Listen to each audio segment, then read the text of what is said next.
अस्सलाम वालेकुम जी नाज़रीन, पीएसएल में एक और पेशावर के लिए इजी विन देखने को मिली है और पेशावर अब मोमेंटम कैरी कर चुका है अपना और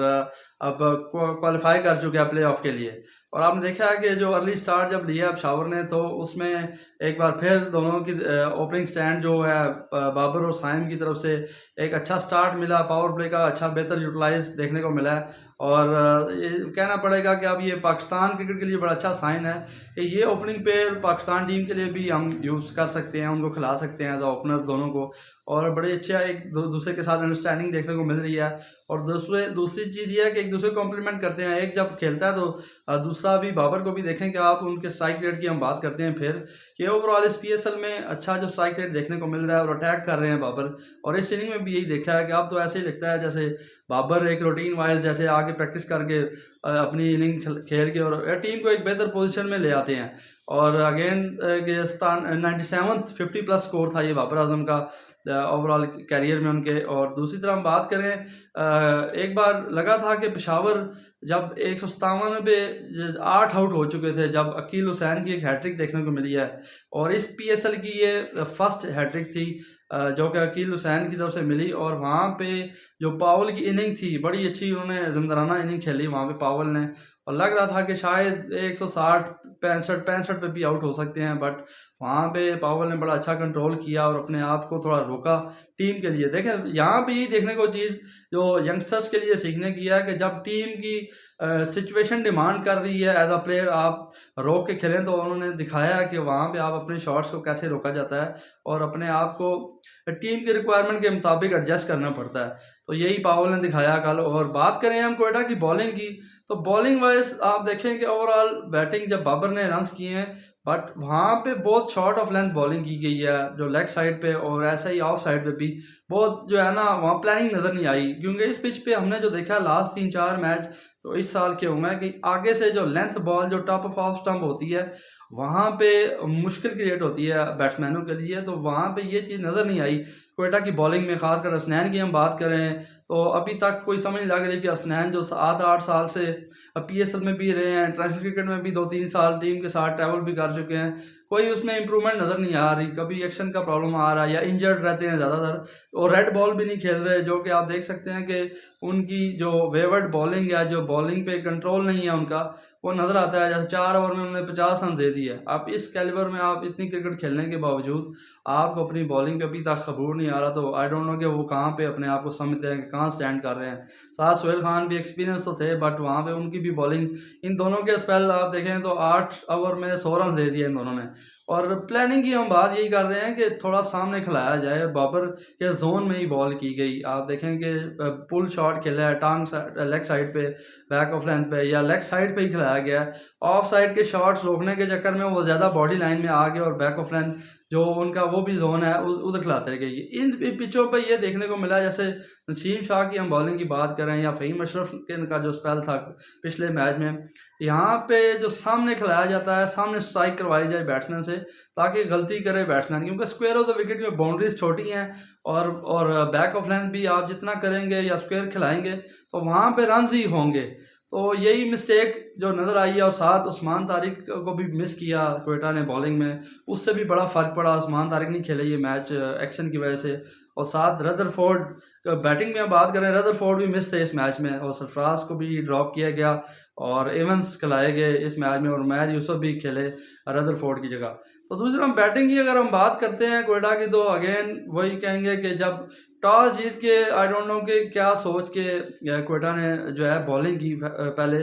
मेरे नज़र में जब आप लास्ट मैच में भी 118 पे जब आउट हो गए हैं तो इस मैच में आपको टॉस जीत के बॉलिंग करके अपने आप पे प्रेशर वाली डालने वाली बात है कि आप चेस पे जाएं और जब 200 रन आपने चेस भी करना है इस पिच पे तो फिर वहाँ पे 118 पे आउट भी हो तो अपने आप पे प्रेशर डालने वाली बात है। तो आपको चाहिए था एज अ टीम प्लानिंग करनी चाहिए थी कि कंसिस्टेंट टीम तो वो जीत रही है जो पहले बैटिंग कर रही है। लास्ट 4 मैचों में आप देख सकते हैं कि 3 मैच बैटिंग फर्स्ट में जीती है। तो इसमें भी होना यही चाहिए था कि बैटिंग करते अपने आप से प्रेशर उतारते। और थोड़ा यहाँ पे जेसन रॉय और रायलन रसो की बात करें, जेसन रॉय अगेन रिस्पॉन्सिबिलिटी नहीं ले रहे और आपने देखा है कि जब बैटिंग लाइन में रदरफोर्ड भी मिस है और आप खुद भी आप पे टीम रिलाई कर रही है ऊपर, और राइली रसो पे भी। तो जेसन रॉय को चाहिए कि थोड़ा एंड तक जाए। जब 4 ओवर में 45 रन कर लिए हैं आपने, और साउथ कील और इनका स्टैंड भी मिल रहा है 4 ओवर में 45 रन, और आपको थोड़ा सा वहाँ पे अपने आप को रोकना था और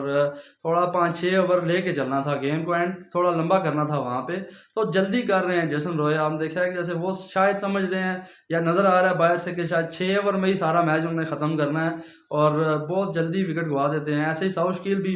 स्टार्ट्स मिल रहे हैं इनको, मगर उन उसको लंबे रन में कैपिटलाइज नहीं कर पा रहे, और वो भी जल्दी आउट हो रहे हैं। और क्योंकि देखें, जब स्टार्ट मिल गया आपको कैरी ऑन करना है वहाँ पे, और थोड़ा सा क्रिकेट को में हम जो क्रिकेट की लैंग्वेज हम बात करते हैं कि थोड़ा गेम को लंबा करना है, थोड़ा आप इनिंग को ले के चलें। क्योंकि जब टॉप ऑर्डर के जो टॉप 3 के बैट्समैन हैं, जब उनमें से एक प्लेयर एक एंड को लेकर नहीं चलेगा एंड तक, तो फिर बड़ा टोटल या चेज भी नहीं कर सकेंगे, और या फर्स्ट बैटिंग भी आप कर रहे हो तो बड़ा टोटल नहीं आप लगा सकते। उसमें से यही है कि इन तीनों में से एक आध प्लेयर जो खासकर साउथ शकील का रोल मैं समझता हूँ कि जब आप अर्ली स्टार्ट मिल गया है तो आप लेके चलें गेम को आगे, और स्ट्राइक रोटेशन पे आएँ। जब सर्कल खुल जाए तो आप 30-35 या 25 रन का स्टार्ट तो ले रहे हैं, बट उसके बाद आप एक इररिस्पॉन्सिबल शॉट खेल के आउट हो जाते हैं। ऐसे ही जेसन रॉय और